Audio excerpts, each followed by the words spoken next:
John, the what's your sense? I mean, it's always fascinating to see these granular videos, which we wouldn't be seeing, as you've made this point repeatedly. We wouldn't be seeing them if the resistance was not filming them, if they didn't have this understanding for the importance of basically. If there's no video, it didn't happen, as the kids say. So they're showing us what's happening. Give us a sense, if you can, in terms of the bigger picture. You've spoken in previous weeks about the Israelis having to introduce obsolete armored vehicles into Gaza, presumably because so many of their vehicles have been damaged. Give us a reading of kind of the big picture. Has that changed? What are you seeing?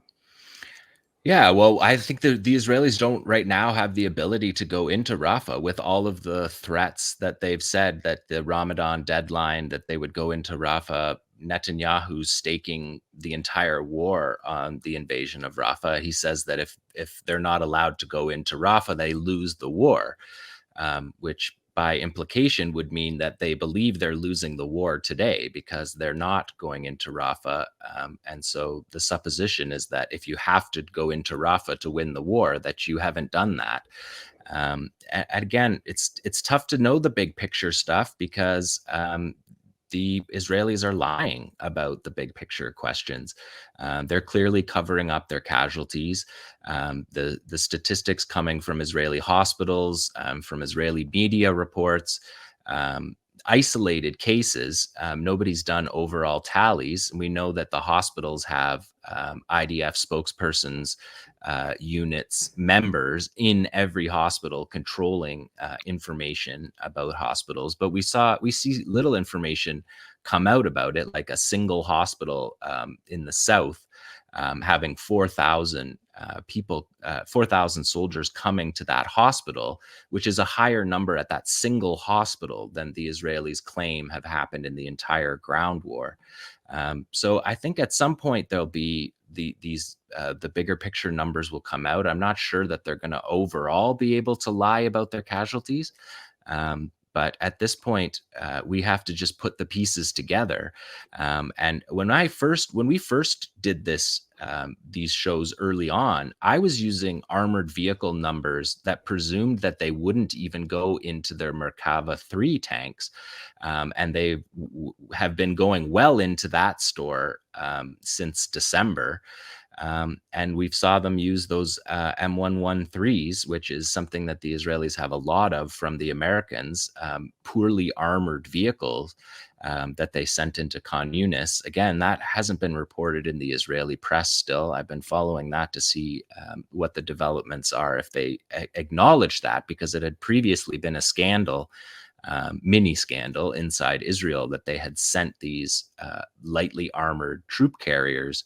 They had sent soldiers in them in 2004 in Gaza. They were blown up in Gaza City, and then the 2014 war in Shujaiya. So using these vehicles seems to indicate that they don't have enough. They don't have enough vehicles. Yedio Aronot had a story the other day about the armored brigade that's in Gaza, and talked about 650 injuries in the combat injuries in that armored brigade. And what we know about those armored brigades is that we have not seen them in the streets, right? We haven't seen soldiers on foot walking beside these armored vehicles. So that number would seem to indicate they're talking about inside tanks, injuries inside tanks, at least considerable number of those 650 inside tanks. So we get a lot of pieces of information that we try to put together. And part of the reason why the videos are so important is because Israel's blackout of Gaza, which was something they did, the blackout of Gaza was what started the ground invasion. So Israel knocked out the communication systems in Gaza before the ground invasion. And because of that, we don't get the videos like I showed from the West Bank there. That was from somebody in the West Bank recording on their phone that armored vehicle being hit. We haven't seen that kind of footage really from Gaza because of the communications blackout and because of how dangerous it is to actually get your phone to get a signal in Gaza. So we really do rely on these videos from the resistance. And I go through those videos. I'm not just showing every video from the resistance. I'm showing videos that are confirmed, that are possible to confirm, that they're not, that what you're seeing is what you're seeing. And so there's lots more videos. There's constant videos of mortar and rocket attacks. Israel hasn't been able to knock out the rockets. 𝐓𝐡𝐞 the other day, at the beginning of Ramadan, published a video with one of their fighters walking around their M90 rockets, which can hit Tel Aviv, all ready to fire, all with their fuses in place. And so a lot of the Israeli propaganda of being able to knock out the rockets, which is a prerequisite for Israelis going back to the Gaza envelope, if that's ever going to happen. They've said the people who left the envelope and are living in hotels in Jerusalem said that they're not going to come back to the Gaza envelope until rocket fire is stopped, and the Palestinians show that that capacity still exists. And of course, the same is in the north. They say the Israelis aren't going back to their settlements in the north unless Hezbollah's Rad-1 units are pushed off the border. And there's no indication that that's going to happen without either a ground invasion or, as Hezbollah said, without a fair prisoner exchange and a diplomatic ending to this conflict, which Israel has the opportunity to do at any point and bring home their people. But they simply refuse to do that. So the big picture analysis for Israel is really that they haven't achieved any of their goals, not the goals that they stated to their public, not the goals they stated to their military. They haven't achieved any of those goals and are now waiting outside of Rafah, presumably building up their force that has been depleted through the ground invasion that's 130 days of ground invasion old. So it's hard to know the big picture successes that Israel is going to rely on to try to get themselves out of this war, because there really is very thin. I mean, the military justification for committing a genocide against 2 million civilians is a significant bar that Israel hasn't even come close to. We're just seeing a war on civilians, and the resistance is still capably able to fight back after all of this time. They're still in positions, and as soon as the Israelis come into any area, they're immediately met by resistance, which incidentally is the case all over Palestine. In any time the Israelis are present in a military force, there's resistance, be it stone throwing by kids in their schools when their schools are shut down, or there's Israeli forces outside their schools, all the way up to the very sophisticated military operation that we saw on October 7th, that the U.S. Army report said was an exceptional military operation that was carried out by what would be elite special forces in any national army. And so from the lowest, from the smallest kid to the most sophisticated special forces, the Palestinians are constantly resisting the occupation, and it's impossible for Israel to achieve what it believes are its goals against the resistance. And so that's why they're targeting civilians, and that's why the war is against civilians as a terror war, to essentially attempt to separate the population from the resistance, and that just never works. No.